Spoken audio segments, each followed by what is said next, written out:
ताज्या घडामोडी पाहण्यासाठी सी24 तास यूट्यूब चॅनलला लाईक करा, शेअर करा, सबस्क्राईब करा आणि बेल आयकॉनवरती क्लिक करायला विसरू नका। उन्हाळा आलाय, गरमी जाणवायला लागली आहे, पण चिंता नको।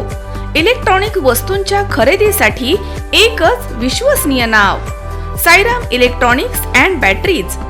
आम्ही घेऊन आलोय कडक उन्हाळ्यातील थंडा कूल इलेक्ट्रॉनिक वस्तूंची नवीन रेंज, जी तुम्हाला आणि तुमच्या घराला ठेवेल कडक उन्हाळ्यातही एकदम थंडा cool.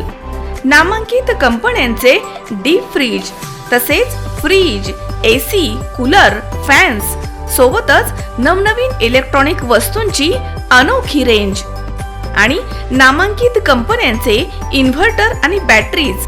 Sairam electronics and batteries, खरेदी विक्री संघ, व्यापारी संकुल, नगर मनमाड रोड, राहुरी। राहुरी तालुक्यातील उमरे येथे स्वस्त धान्य दुकानामध्ये लाखो रुपयांचा घोटाळा झाल्याची घटना नुकतीच उघडकीस आली आहे। मात्र या घटनेमधील एका आरोपीनं या घोटाळ्यामध्ये सामील असलेल्या अनेक मातब्बर पुढाऱ्यांची नावं घेऊन रेशनचे धान्य कुठं जातं याचा मोठा खुलासा केलाय। त्यामुळे सदर घोटाळा प्रकरण पुन्हा एकदा चर्चेत आलंय। राहुरी येथील तहसीलदार नामदेव पाटील यांच्या आदेशानं पुरवठा अधिकारी सुदर्शन केदार यांनी राहुरी पोलीस ठाण्यात फिर्याद दिली होती आणि त्या फिर्यादीत म्हटलंय की तालुक्यातील उमरे येथील सोसायटीच्या शासकीय स्वस्त धान्य दुकानाचे सेल्समनच्या उपस्थितीमध्ये सामानाची तपासणी करण्यात आली। रेशनच्या धान्याचा पुस्तकी साठा आणि प्रत्यक्ष साठा याचा ताळमेळ घालण्यात आला। त्यामध्ये तफावत आढळली आहे। गहू 55 क्विंटल, तांदूळ 106.38 क्विंटल, तसेच साखर 17 किलो असा एकूण 161.55 क्विंटल साठा कमी आढळून आलाय। 5 पंचांच्या समक्ष विहित नमुन्यामध्ये पंचनामा करण्यात आला।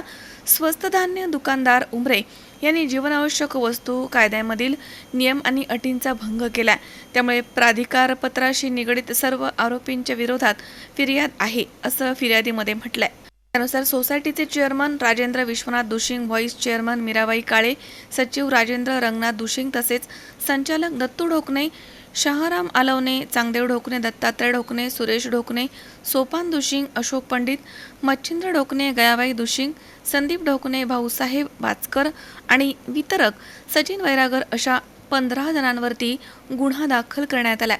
मात्र या घोटाळ्यामधील आरोपी वितरक सचिन भाऊसाहेब वैरागर यांनी 10 मार्च रोजी मीडियाच्या समोर येऊन सदर घोटाळ्याचा मोठा खुलासा केलाय। त्यांनी उमरे येथील स्वस्त धान्य दुकानामधील धान्य कुठं जातं, तसेच कोणाकोणाला हप्ते पुरवले जात होते याचा मोठा खुलासा केलाय। तसेच मला या घोटाळ्यामध्ये विनाकारण अडकवलं जातंय, मला न्याय द्यावा अशी मागणी सचिन वैरागर यांनी केली आहे। मी सचिन भाऊसाहेब वैरागर, राहणार उमरे। मी उमरे विविध कार्यकारी सहकारी सोसायटीमध्ये धान्य दुकान विभागात सेल्समन या पदावर काम करत होतो। परंतु आमच्या सोसायटीमध्ये नुकताच धान्याचा गैरप्रकार उघडकीस आलेला आहे। या धान्याच्या घोटाळ्यामध्ये माझा तसा कसलाही संबंध नाही आहे। आमचे सोसायटीचे वेळोवेळी झालेले चेअरमन, व्हाईस चेअरमन तसेच पक्ष श्रेष्ठी वेळोवेळी कडून माझ्यावर दबाव टाकून त्या ठिकाणाहून धान्य घेऊन जात होते। तसेच गेल्या 2 वर्षापासून जे चेअरमन, व्हाईस चेअरमन झालेले आहेत त्यांना दरमहा 2 ते 2.5 हजार रुपये त्यांना हप्ता अशा स्वरूपात पोच करायचो। त्यामुळे आता संपूर्ण जबाबदारी आता संस्थेचे चेअरमन वेळोवेळी झालेले सुरुवातीला दत्तू निवृत्ती ढोकणे, नंतर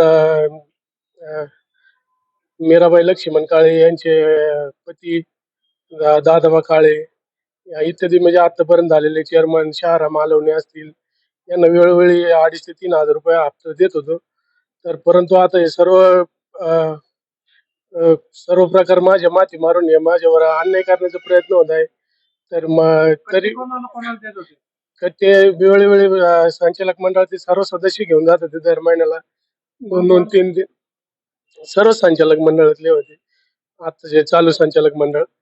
आणि आता हे सर्व माझ्या माथी मारून मला यामध्ये गुंतवण्याचा प्रयत्न करत आहे। तरी मला न्याय मिळावा एवढी एक माझी विनंती शासनाला। त्यापेक्षा बक्षीसरीची एक अशोक दामोदर ढोकणे वेळोवेळी येऊन माझ्याकडून घेऊन जायचे। परत कारभारी पंढरनाथ ढोकणे इत्यादी माझ्याकडून घेऊन जात होते कट्टे. तिथे येऊन माझ्यावर दबाव आणून दे, नाही तर तुला कामावून काढून टाकीन, तुला असं करीन तसं करीन, अशी भीती दाखवून माझ्या प्रपंचासाठी मला त्या ठिकाणी काम करावं लागत असल्यामुळं मी यांच्या दबावाला बळी पडून आता हे झालेलं आहे. अजून कोणत्या शाळेला कट्टे जात होते का? शाळेला ते विद्यमान चेअरमन यांचे गुरुकुल आहे ते उमऱ्यामध्ये, त्या ठिकाणी विद्यार्थी शिकायला आहेत, त्यांच्यासाठी पण कट्टे मागून घेत होते माझ्याकडनं. किती? दर महिन्याला 5 ते 6 असे 4-5 कट्टे घेऊन जात होते जसे लागतील ते. आणखी कुठे जात होते कट्टे? आणखी कुठं नाही, फक्त संचालक मंडळाच्या सांगण्यानुसार देत होतो. आता तुमची मागणी काय? मागणी माझी जी या प्रकरणामध्ये मला मुद्दाम म्हणून गोवण्यात आलेलं आहे, तर मला न्याय मिळावा एवढीच एक विनंती आहे माझी फक्त. मनोज साळवेसह सतीश फुलसौंदर, सी 24 तास, राहुरी.